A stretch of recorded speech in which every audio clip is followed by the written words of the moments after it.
Bismillahirrahmanirrahim. Assalamualaikum warahmatullahi wabarakatuh. Innal hamdalillah nahmaduhu wa nasta'inuhu wa nastaghfiruh wa na'udzu billahi min shururi anfusina wa min sayyiati a'malina. Man yahdihillahu fala mudilla lahu ومن يضلل فلا هادي له أشهد أن لا إله إلا الله وحده لا شريك له وأشهد أن محمدا عبده ورسوله لا نبي بعده اللهم إنا نسألك علما نافعا ورزقا طيبا وعملا متقبلا اللهم اغفر لنا واشف مرضانا وارحم موتانا يا رب العالمين اللهم إنا نسألك علما نافعا ورزقا طيبا وعملا متقبلا يا رب العالمين.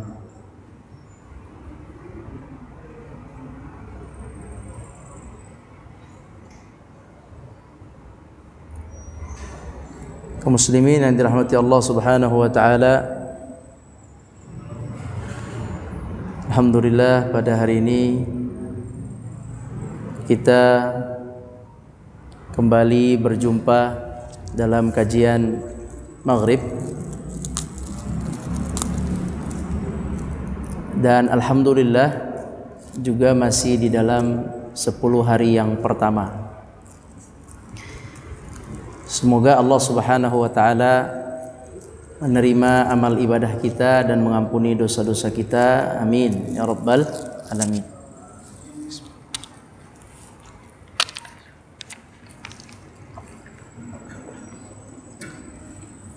Hari ini adalah pembahasan terakhir insyaallah mengenai kurban. Senin depan saya izin, nanti digantikan saja, atau masih hari tasyrik mau libur boleh, tergantung bagian dakwah.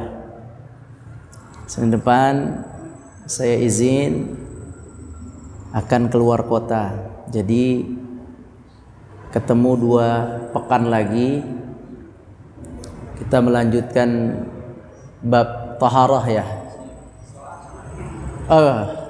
Sholat ya. Nah nanti kita belajar sholat 2 minggu lagi. Gimana hukumnya sholat sambil matiin HP? Nah,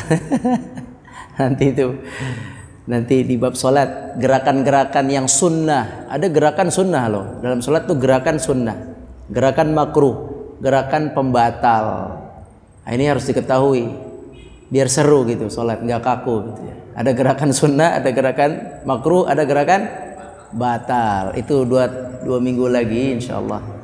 Tapi kayaknya 2 minggu lagi kita masih ngomongin waktu sholat ya. Waktu sholat, mana yang sholat harus dipanjangin, mana yang nggak boleh dipanjangin. Nanti insyaallah di waktu sholat, berbicara waktu sholat. Tapi hari ini kita bicara kurban yang terakhir. Temanya adalah tentang pembatal ibadah kurban. Jadi ibadah kurban itu bisa batal, tidak sah bahasa kitanya. Jadi dia tidak dapat pahala kurban. Pahala apa yang dia dapat? Nah, nanti kita bahas. Yang perlu kita pahami di sini, ini sebenarnya PR buat panitia. Ini direkam, titip kasih panitia. Gini, kenapa panitia?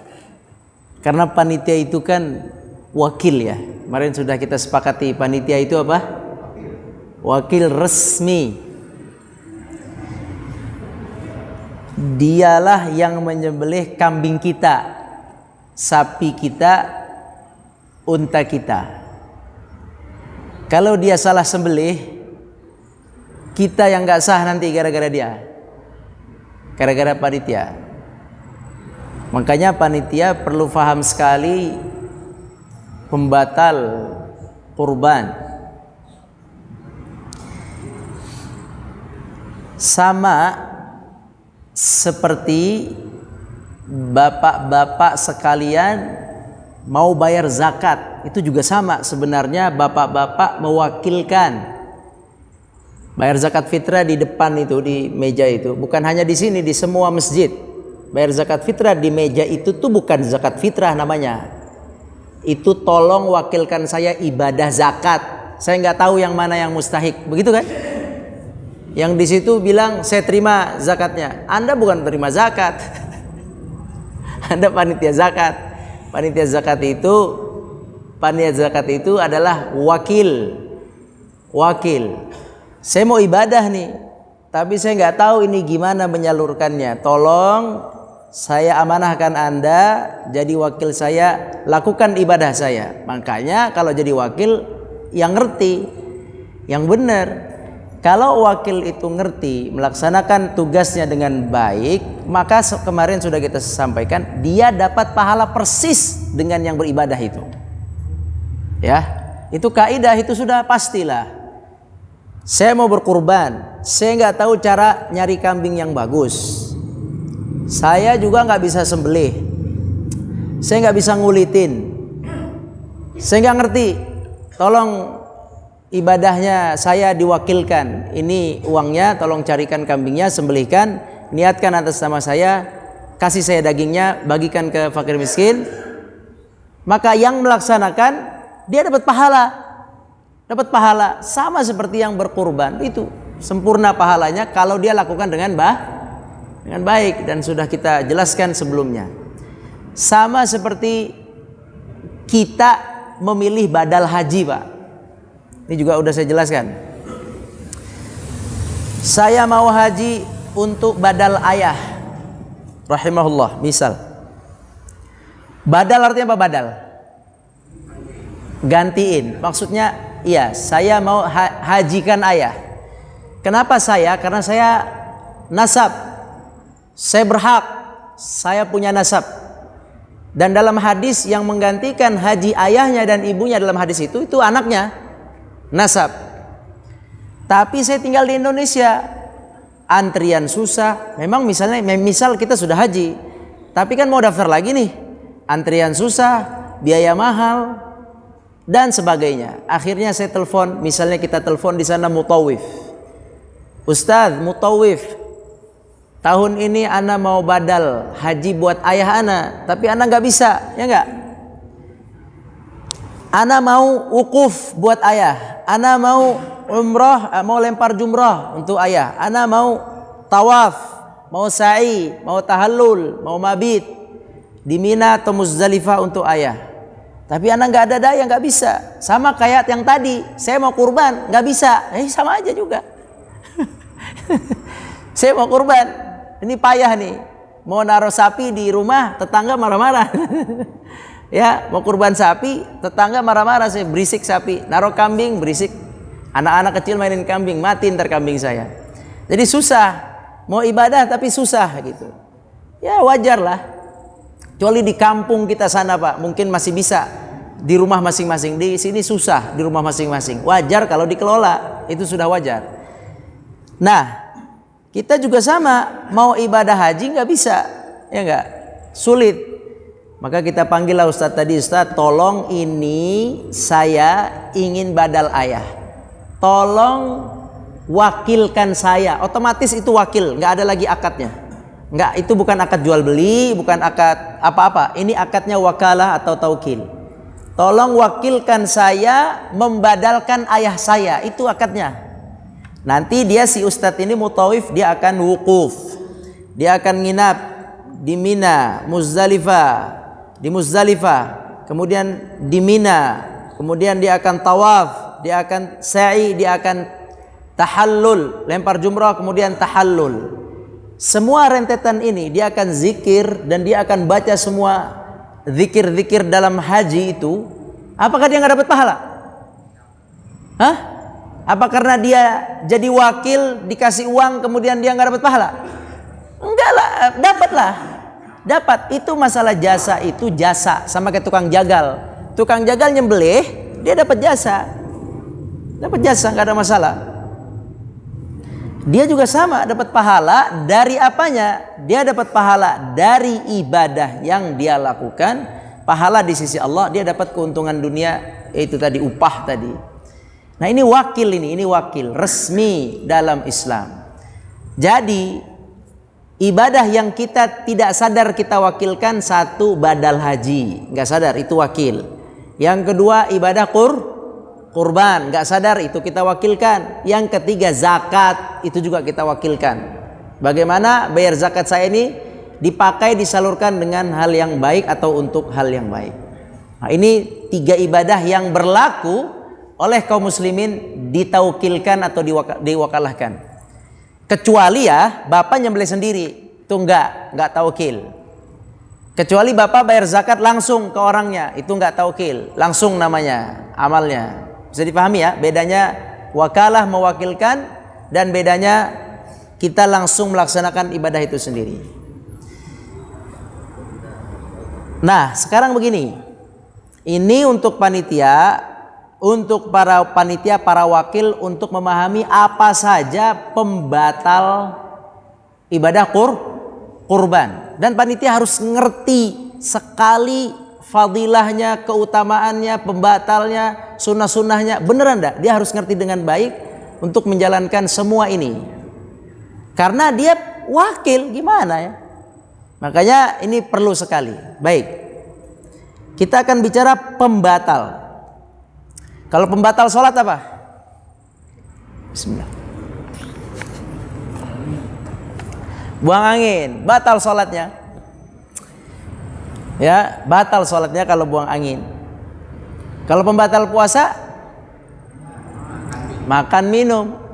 Ada pembatalnya. Sekarang apa pembatal kurban? Apa pembatal kurban? Pembatal kurban yang pertama, yang akan menjadikan kurban itu batal adalah, tapi sebelum ngomongin batal kurban sebentar, saya mau jelasin kaidahnya dulu. Sebentar ya. Dalam kurban itu ada 2 hal, gampang difahaminya. 2 hal itu, yang pertama, hal pertama sembelihan. Apa? Az-zabah, sembelihan. Yang ini yang ada dalam Al-Quran yang disebut oleh Allah, fasalli li rabbika wanhar. Apa artinya? Salatlah untuk Tuhanmu, untuk Allah, dan sembelihlah. Sembelihan ini amal sendiri. Tamam? Sudah. Sembelihan ini amal tersendiri, namanya nanti kurban. Kita sebut kurban atau udhiyah, itu di sembelihannya. Sama dengan kisah Nabi Ibrahim alaihissalam ketika disuruh sembelih anaknya. Itu sunnahnya kurban dari Ibrahim. Di mana sunnahnya? Disembelihnya, bukan makan dagingnya. Maksudnya begini, makan daging nanti sunnah tapi tidak disebut kurban, ngerti? Disebut kurban adalah di ibadah kurban ya, sekarang kita ingin ini sembelihan sah, kita ingin gitu. Ini sembelihan biar sah gitu. Kalau ini sembelihan gak sah, maka tidak dapat pahala kurban. Apa pahala kurban? Kita coba cek dulu sih, apa pahala kurban? Ada yang bilang pahala kurban itu nanti kambingnya jadi kendaraan. Pernah dengar nggak? Udah saya sampaikan sini ya. Apabila ada yang mengatakan bahwa hewan kurban jadi kendaraan, mohon hadirkan apa landasannya. Ana belajar fikih kurban dengan syekh atau ana baca di buku, keutamaan kurban nggak ditemukan. Wallahu alam, tidak ditemukan bahwa hewan kurbannya jadi kendaraan. Ana juga lihat beberapa fatwa tentang hal itu. Di dalam fatwa itu disebutkan tidak ada dasar yang jelas bahwa hewan kurban jadi kendaraan, nggak ada. Jadi pahala kurban itu bukan hewan jadi kendaraan dia di surga, nggak ada itu. Lantas apa pahala kurban? Pahala kurban itu ada hadis Hadisnya hasan gharib, punya Al-Imam At-Tirmidzi. Hasan gharib bisa jadi dipakai dalam hal fadilah al-amal.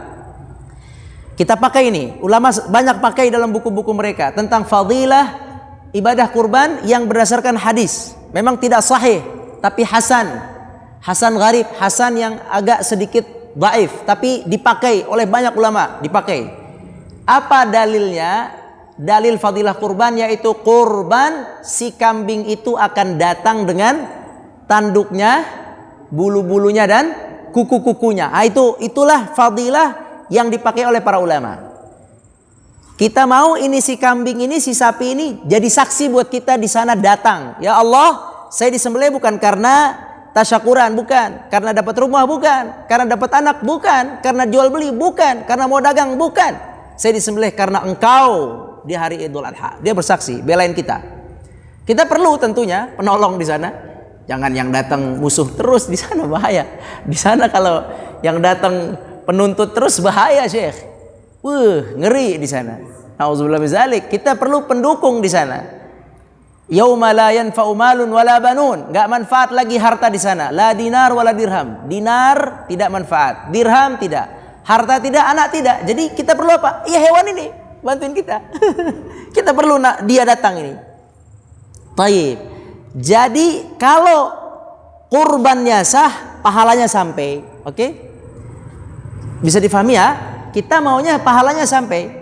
Pahala tersendiri kurban. Dapat kambingnya jadi saksi. Terus kita mengamalkan sunnah Nabi Muhammad, juga sunnah Nabi Ibrahim, juga sunnah orang-orang saleh, khulafaur rasyidin. Jadi ini penuh dengan banyak hal pahala di sini. Nah, tadi Anda bilang kurban ada dua ya. Ada dua hal yang perlu difahami dalam kurban. Satu, masalah kurban adalah masalah itu satu. Ketika sembelihan sah, pahalanya sampai. Yang kedua adalah ketika sembelihan tidak sah. Nah loh, ketika sembelihan tidak sah, maka yang berlaku yang kedua. Yang kedua namanya sedekah daging, atau bahasa fikihnya shadaqatul lahm. Sedekah daging. Otomatis ibadah kurban yang enggak sah, otomatis ibadahnya hanya dapat satu pahala sedekah daging. Sedangkan yang ibadah kurbannya sah, dia dapat dua. Ini ibadah kurban tersendiri, sedekah daging tersendiri. Dia dapat dua. Bisa difahami ini? Ada dua hal yang berbeda. Hati-hati para panitia. Apabila kurban tidak sah, langsung berubah jadi sedekah daging. Apabila kurban sah, maka jadi kurban dan sedekah daging. Mau yang mana? Mau yang mana? Yang sah. Kalau yang sah, dia jadi apa? Kurban dan sedekah daging. Kita tahu memang disedekahkan kan? Dua langsung dapat. Kalau tidak sah, otomatis jadi memang bagus sedekah daging, tapi rugilah. Orang niatnya kurban, rugi. Kalau sedekah daging, ya aneh beli aja besok sebelum Idul Adha, ya enggak? Beli aja sekilo, kasih. Itu. Jadi ini perlu perhatian di sini masalah kurban. Baik, jadi ada dua. Nanti ana akan sebutkan sah kurban, tidak sah sedekah daging, gitu ya. Sah kurban berarti sah. Kalau tidak sah langsung jadi otomatis sedekah daging. Pahalanya ada, tapi rugilah, hilang satu. Baik, apa hal yang menyebabkan itu si kurban tidak sah? Yang pertama, yang paling gampang, yaitu hewannya sakit. Aduh, nih. Jadi, kalau beli hewan panitia, doain. Ada doa beli hewan. Mana panitia nih? Bismillah. Panitia beli hewan, ada doanya. Diajarkan Nabi apabila kalian beli hewan, didoain. Doanya dipegang, ubun-ubunnya atau palanya. Tadi saya alhamdulillah beli sapi udah didoain sesuai doa Nabi. Bismillah, Allahumma, gak usah diapalin ini mah, yang ngapalin panitia aja. Allahumma inni as'aluka khairaha wa khaira ma jabaltahu alaih. Ulangi. Allahumma inni as'aluka khairaha wa khaira ma jabaltaha alaihi wa a'udzubika min syarriha wa syarri ma jabaltaha alaihi. Artinya, ya Allah, aku minta kebaikan hewan ini yang kau titipkan padanya, dan aku minta dijauhkan dari keburukan hewan ini dan yang kau ciptakan padanya. Ada keburukannya setiap hewan itu, ya galak, ya marah, ya udah disembelih hidup lagi. Ya, hewan itu punya ciri masing-masing. Jadi didoain, kita minta kebaikannya supaya jinak, supaya mau makan nggak kurus tiba-tiba, supaya nggak sakit tiba-tiba. Tadi sore saya barusan ke kandang, dia cerita begini. Jam 9 pagi, beliau cerita tahun kemarin, beberapa tahun yang lalu, jam 9 pagi mau dikirim, itu sapinya jatuh. Untung alhamdulillah masih di kandang dia. Jatuh, namanya tukang sapi, langsung dia tahu ini sakit, langsung disembelih. Ternyata dibuka perutnya, isinya tali tambang. Iya. Kata dia, alhamdulillah belum saya kirim. Itu kan, yakni ada saja namanya hewan manusia bernyawa, maka perlu dibeli, didoakan biar dia sehat, biar nggak kabur, biar nggak lari. Kalau lihat YouTube lucu tuh, lihat sapi ngamuk, ada sapi masuk rumah orang lah, nabrak motor macam-macam. Lucu. Tahun berapa Ilham ya sempat sapi ya, iya macam-macam, ada yang nyemplung ke kali gitu. Ini perlu didoakan ini sapi-sapi ini. Maka yang pertama adalah dilihat sakit atau tidak. Jangan sampai dia sakit. Berarti harus dicek benar-benar telinganya. Telinganya nggak boleh kepotong setengah. Nggak sah kalau kepotong setengah. Ada beberapa faktor, sekitar 4 kalau tidak salah. Telinganya tidak boleh kepotong setengah, matanya tidak boleh picak atau sakit gitu, picak, buta lebih parah, buta apalagi nggak bisa. Kemudian badannya tidak bisa kurus karena penyakitan, kurus tidak sah. Kemudian yang keempat, tidak boleh pincang. Insya Allah sih yang dijual, saya lihat yang dijual sehat-sehat. Cuman tetap aja panitia harus hati-hati. Jadi yang pertama masalah apa? Jangan sampai sakit. Jangan dibeli kambing sakit atau sapi sakit. Itu yang pertama. Yang kedua, masalah umur. Kalau masalah umur, insya Allah sih nggak apa-apa. Maksudnya insya Allah sih sapi yang datang udah cukup umur. Harus cukup umur. Umurnya itu kalau kambing harus 1 tahun. Kalau kambing berapa? Setahun. Kalau sapi harus 2. Kalau onta nggak ada di sini. Onta 5 tahun. Dah. Boleh aja kalau Bapak mau nanya, ini berapa tahun? Saya sempat nanya tahun kemarin. Tahun kemarin ada orang melihara sapi di Jonggol, orang Jonggol, sapinya bagus, tapi kok kayak masih muda. Bisa dilihat dari giginya. Bisa dilihat dari giginya itu. Kalau dibuka aja giginya kelihatan itu. Ini masih muda. Saya tanya, ini berapa bulan Bapak pelihara? 10 bulan. Waktu diambil umur berapa? Dia nggak tahu tuh. Saya mau ngecek umur. Waktu diambil umur berapa? Sekitar 10 bulan. 10 tambah 10 berapa? Saya bilang belum cukup umur Bu, nggak boleh dijual. Oh iya Kak. kayaknya pas diambil udah setahun, udah sekian bulan gitu, berubah dia. Ya. Jadi memang perlu kalau memang ragu ya, tapi kalau yakin nggak usah. Sapi berapa tahun tadi? 2. Kalau kambing 1. Sebenarnya bisa dilihat dari giginya.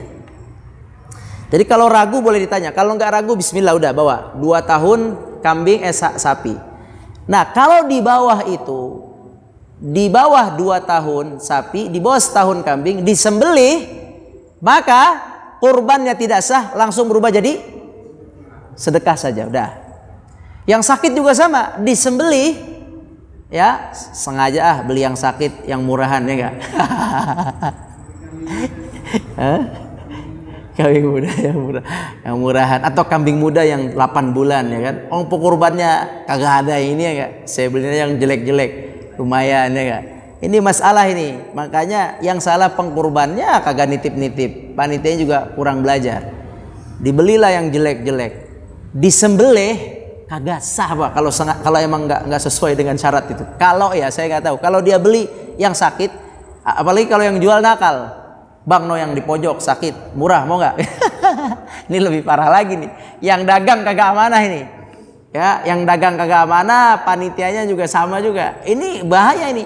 Sakit yang pengkurban nggak ada, disembelih bismillah Allahu akbar.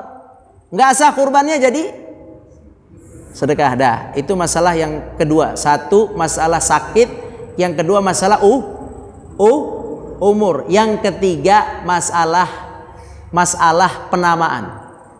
Masalah penamaan. Satu kambing hanya boleh berapa nama? Satu. Dan namanya harus manusia. Nggak boleh nama beda. Kambing atas nama sekolahan al-al misalnya. Ini bukan kurban. Ini namanya sedekah daging dari sekolah al-al. Karena sekolah itu ghairu mukallaf. Orang yang mukallaf itu orang yang punya aqil baligh. Sekolahan kagak aqil, kagak baligh, kagak mukallaf. Nggak akil, nggak balik, nggak muslim, nggak kafir. Jadi dia bukan disuruh ibadah. Jadi apa? Jadinya jatuhnya kurbannya sedekah. Jadi semua kurban yang diniatkan atas nama benda, baik sekolah A, kelas B, atau apa lagi? Yayasan A, masjid A, disebut nama masjidnya atau nama kantornya, maka itu bukan kurban, itu sedekah daging otomatis, nggak sah. Walaupun dia bilangnya kurban, nggak sah hukumnya. Dalam ilmu fikih nggak sah. Terus gimana dong? Saya manajer nih, saya pimpinan di perusahaan saya. Oke. Kalau Bapak adalah pimpinan, Bapak punya hak untuk menentukan, maka saya sarankan, atau panitia sarankan, para panitia sarankan kepada mereka. Apa sarannya? Sarannya adalah agar dimunculkan nama salah satu dari orang di kantor itu. Ya, perwakilan ditunjuk oleh manajer, oleh pimpinan. Apakah yang paling rajin sholat? Terserah. Apakah yang paling kaya, yang paling susah kerjanya di situ, yang paling capek, yang paling berat? Silakan pilih. Kalau kambing satu orang, pilih dan kasih dia. Dan ini adalah hadiah terbaik, lebih baik daripada THR, karena dia dikasih pahala. Maka ana nganjurkan masjid tolong kurbanin untuk para marbot. Ya, dengar semuanya ya. Tolong keluarin sapi untuk 7 marbot. Keluarin, kalau duitnya ada, kalau nggak ada kambing 1. Nah, betulan Anda serius ini. Kalau Anda punya kebijakan, Anda keluarin. Buat apa disimpan-simpan? Tinggal bilang nanti, tolong uang kurang kas, ya Allah sedekah. Jadi, atau PT itu kalau PT ngeluarin, banyak sekali PT ngeluarin. Udah sering kita dapat informasi, PT A, PT B, PT C ngeluarin. Terkadang begini, kami di sana ada dapat PT, salah satu PT Dardelan namanya. Itu selalu rutin. Kami sarankan kalau itu, kami sarankan edukasi begini, mereka kasih 7 nama. Ketika dari PT sudah niat ini buat 7 orang, saya simpan nama itu. Saat dia niatkan itu sah kurban buat 7 orang. Bisa dipahami? Sah langsung buat 7 orang. Walaupun nanti pas disembelih ya, dibacakan ini kurban apa namanya?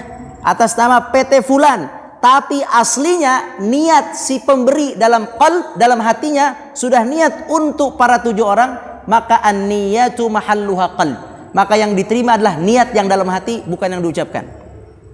Jadi itu pentingnya. Yang ngeluarkan niatkan, oke buat 7 orang, dia udah niat nih. Niat kurban itu asal usulnya dalam hati, asal usulnya. Semua niat asal usulnya dalam hati. Bapak ngeluarin kurban, bismillah saya niat kurban buat saya dan keluarga, dalam hati. Oke. Terus dibaca salah. Namanya Pak Sutarman, saya baca Pak Herman gitu kan, Pak Suherman.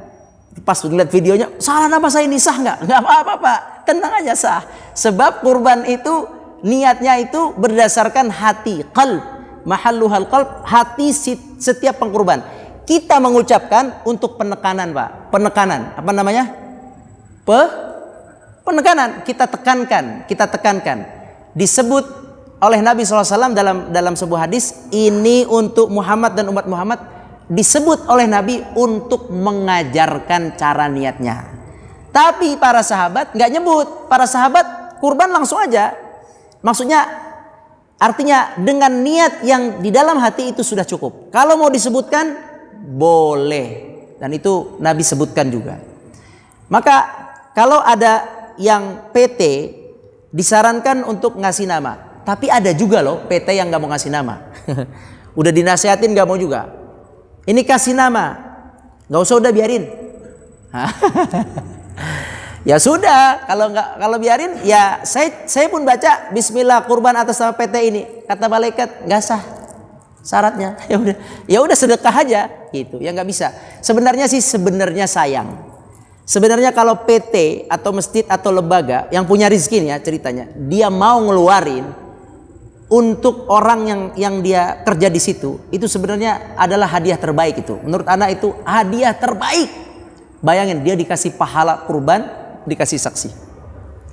Ya oleh itu masalah nama tidak sah kecuali kambing muncul kambing satu nama sah. Kalau sapi berapa nama? 7 nama. Kalau unta 7 nama. Dah. Juga hati-hati, ada orang yang ngeluarin nama begini, Bismillah saya niat untuk keluarga saya, atau ini untuk sekeluarga. Ini juga tidak pas. Tidak pas. Niat untuk sekeluarga, tidak pas.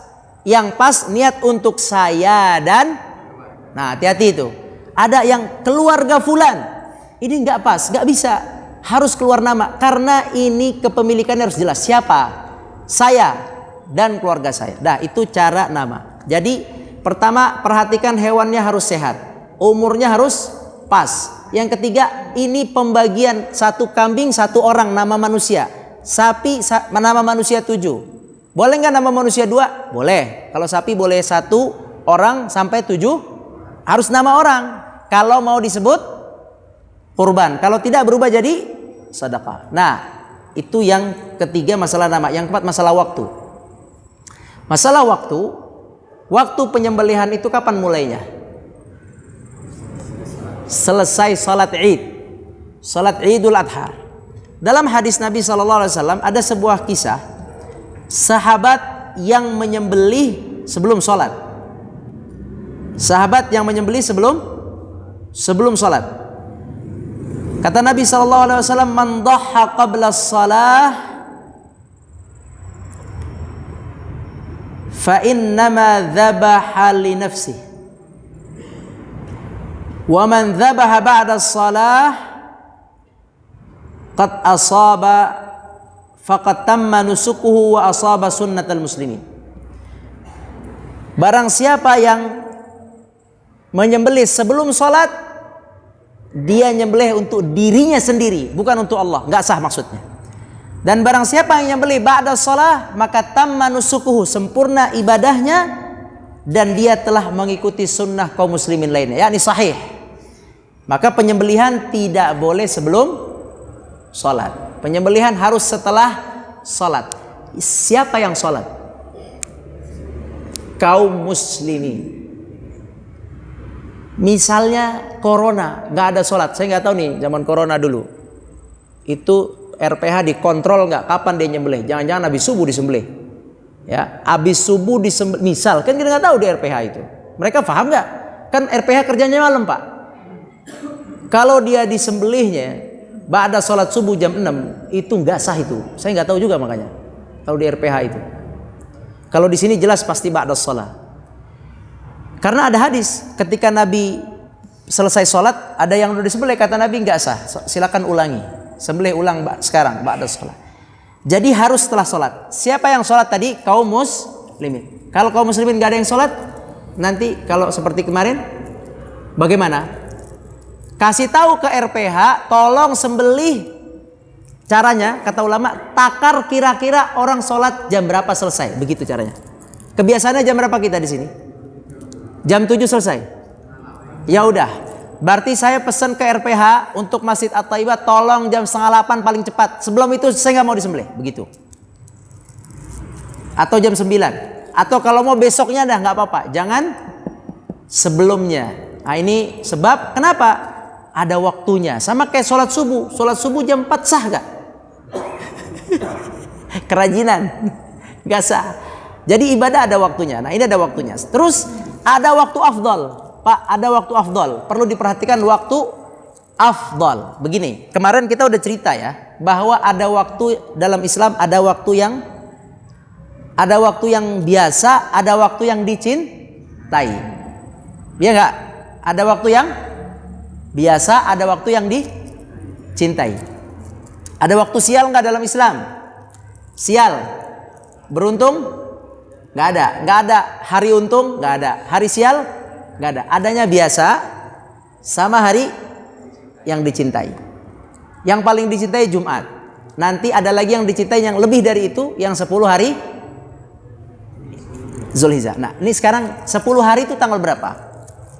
1 sampai, maka kalau Bapak tahu kaidah itu, maka sejatinya sebaik-baik sembelihan adalah hari Idul Adha. Sebab bukan di tasyrik. Sebab tasyrik tanggal berapa? 11. Kenapa terbaik di Idul Adha itu? Karena masuk 10 Zulhijjah. Gitu. Maka sebaik-baik sembelihan, tentu 11 boleh, 12 boleh, 13 diselisihkan. Maka saya tidak sarankan sembelih di 13, ada terjadi perselisihan. 11 silahkan, 12 silahkan. Afdalnya bedanya jauh sekali Pak, hati-hati Pak, antara 10, 11, 12. Bisa boleh, saya nanya, kapan disembelih kambing saya? Tanggal 10. Oke, saya mau di sini. Tanggal berapa? Saya minta sembelihan saya tanggal 10. Gak bisa Pak, di sini tanggal 10 bentrok dengan ini. Tanggal 11. Oke, tunggu. Kalau Bapak merasa nggak apa-apa, ya udah nggak apa-apa. Kalau Bapak merasa, rugi dong saya pengen dapat yang 10 pertama, ya sembelih sendiri. Sembelih sendiri. Bisa dipahami? Ah ini penting. Kalau di RPH memang nggak bisa, itu harus ngantri, harus ini. Nah kalau di tempat sendiri harusnya sih bisa. Kecuali gini, hari Jumat, hari Idul Adha, oke? Tanggal 10 pas bertepatan dengan hari Jumat. Biasanya banyak kaum muslimin mengakhirkan sebab sholat Jumat. Tapi kalau menurut ana sih ya, kalau menurut ana itu Jumat paling mulia, kan kemarin udah ana jelaskan. Kalau hari Jumat bertemu dengan 10 pertama, itu kan hari terbaik sepanjang tahun. Itu udah disebutkan, itu hari terbaik Jumat. Ada di bulan yang terhormat Zulhijjah, ada di 10 besar. Itu baik tiga-tiganya, dilewatin gara-gara takut masalah darah sholat Jumat. Ini kan masalah, maksud saya gimana ya, perlu paham supaya sayang gitu loh, ngerti kan? Sayang. Nah, ini perlu perhatikan masalah tanggal 10. Kalau 11 sah, nggak ada masalah kok, sah. 12 sah, udah itu aja, nggak ada masalah. Cuman sebaik-baiknya tentu di tanggal 10, sebab tadi Pak mengejar, nah itu yang hari terbaik, yang bahkan lebih baik dari jihad. Barang siapa yang disembelih tanggal 10, sembelihannya lebih baik daripada jihad. Barang siapa yang disembelih tanggal 11, jihad lebih baik daripada sembelihannya. Udah begitu, itu hadis. Oleh itu perhatikan dengan baik. Demikian, ada waktu 4 menit.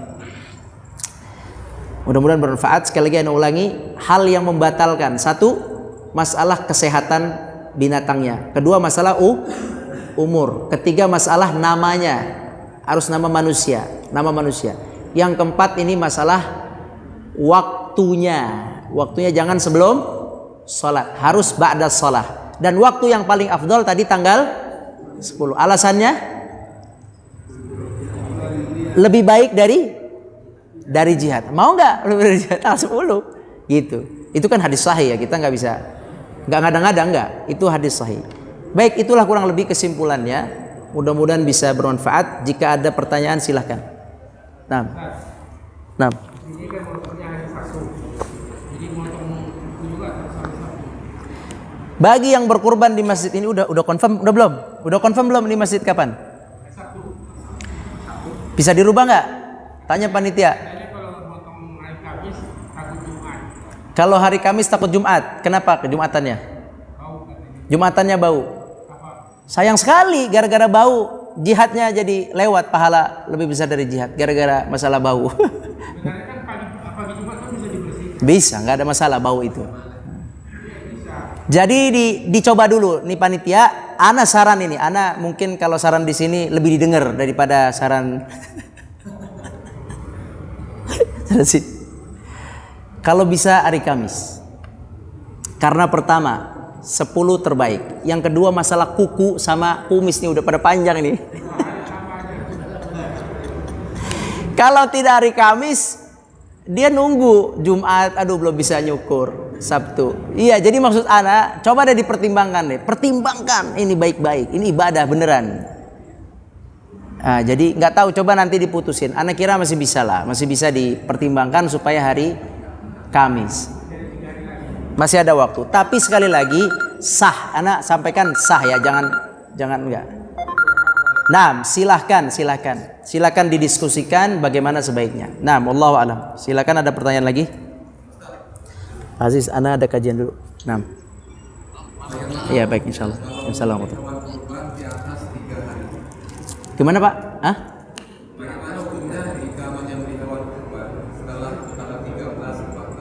Ya tidak sah. Waktunya keluar, habis. Tidak sah. Tadinya niatnya kurban, kemudian langsung jadi sedekah. Nggak sah. Kecuali ada hal. Contoh gini. Kambingnya hilang, lari, hilang, dimalingin orang. Tanggal berapa dimalingin? Tanggal 10. Dia tuh cari sampai tanggal 11, 12, 13, nggak ketemu juga. 13, 14 dia wajib ganti. Panitia nih hati-hati ya. Nauzubillah, Allahumma hafal, semoga dijaga. Kalau kambingnya hilang, panitia harus ganti. Beneran. Hukum yang kambingnya hilang harus diganti. Kata ulama, hilang setahun, tahun depan ketemu, disembelih juga karena udah diniatin untuk kurban. Sampai kayak gitu hukumnya. Jadi jangan sampai hilang, ngeri juga ini. Naam, sahih. Coba aja baca fikih, nggak percaya. Nah, jadi kalau hilang tanggal 15 ketemu, sembelih langsung, nggak apa-apa itu. Tapi kalau disengaja tanggal 15 ya nggak sah, nanti jadi sedekah. Wallahu a'lam. Selesai sampai di sini masalah kurban. Insyaallah kita bertemu lagi 2 minggu lagi berbicara tentang salat dan waktu salat. Wallahu a'lam, yang benar dari Allah, yang salah dari ana mohon maaf. Aqulu qouli hadza wa astaghfirullah li wa lakum. Wallahu a'lam. Wassalamualaikum warahmatullahi wabarakatuh.